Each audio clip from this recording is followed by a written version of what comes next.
দেখো কীরকম, দেখো দুয়ে দুয়ে চার কীরকম মিলে যাচ্ছে এবং কীরকম ঘেন্না লাগছে আমাদের। তোমরা একটু আগে এসএসসি চেয়ারম্যানের বক্তব্য শোনালে, কৃষ্ণেন্দু তাকে ইন্টারভিউতে বলছেন যে 5200 মতো অযোগ্য রয়েছে। তো আচ্ছা, মুখ্যমন্ত্রীর উপস্থিতিতে ক্যাবিনেট বৈঠক করে সুপার নিউমারিক পোস্ট ক্রিয়েট করা হয়েছিল কতগুলো? 5261টা। বলো এই মুখ্যমন্ত্রী এবং এই মন্ত্রিসভা চোর কি চোর নয়? এসএসসির চেয়ারম্যান যে সংখ্যাটা বলছেন অযোগ্যর, এরা ঠিক সেই সংখ্যক সুপার নিউমারিক পোস্ট ক্রিয়েট করছে অযোগ্যদেরকে, যারা টাকা দিয়ে চাকরি কিনেছে তাদের চাকরিটা বাঁচানোর জন্য। এবং আমি বলছি সুমন, এখানে দুজন আইনজীবী বসে আছে। এই যে রাজ্যের সরকার বলছেন আমরা অ্যাপিল করব, এই করবো, 5 জন না 6 জনকে, অভিষেক মনু সিংভি, কল্যাণ বন্দ্যোপাধ্যায় তাদেরকে দিয়ে করবেন। অ্যাপিলটা যখন সুপ্রিম কোর্টে এনারা গেছিলেন হাইকোর্টের রায়ের পরে, কি অ্যাপিল করেছিলেন? যাতে নিয়োগগুলো বাতিল না হয় তাই অ্যাপিল করেছিলেন।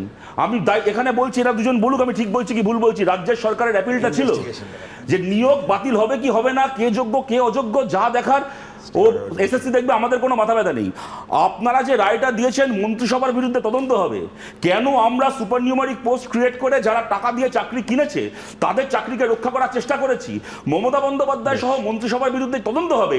এই তদন্তের উপর আপনারা স্টে অর্ডার দিন, তদন্ত যেন না হয়।